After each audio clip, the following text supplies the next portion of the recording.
from the 18th century, from the late 1700s, from the colonial period, from the time when, you know, George Washington was sleeping here and sleeping there, the late 1700s, is to look at the form of the chair. So you have a mahogany or cherry chair. In this particular case, this is cherry. And you've got this chair, and you've got what's called a crest rail at the top. Looks like the crest of a wave. If someone is teaching you about antiques and they can't explain the vocabulary is always simple. It looks like the crest of a wave, so we call it a crest rail. And chairs are like people. They have seats, they have backs, they have arms, they have knees, they have feet. This particular piece is typical of the Chippendale style. Do you see the vase form here in what's called the back splat? When you sit down, you go splat on the back of the chair. Do you see this form? Does it look like a vase to you? Okay. All right, that is the positive space of the form. The positive space is, of course, the wooden space. I want you to look at the negative space. This chair is unsigned.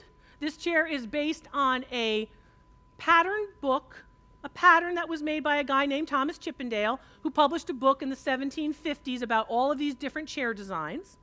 And many, many colonial artisans will actually produce the chairs, woodworkers. And they'll produce the chairs in the Chippendale style. This is a Chippendale chair, a side chair. It doesn't have arms, so it's not an armchair. That's what makes it a side chair. It goes on the side of the dining room table. The form here is the vase form. I want you not to look at the positive space, but I want you to look at the negative space. Do you see these cutouts? Do you see two birds looking at each other in profile? How many of you see them? Great. Got good eyes. Okay. Visual. The form of the bird's beak tells you where the piece was made. That's a Philadelphia Chippendale side chair. In Boston, it would be the same, except the beak would be less protruding, sort of like, you know, a little nose, the little nose of your granddaughter, you know, kind of small.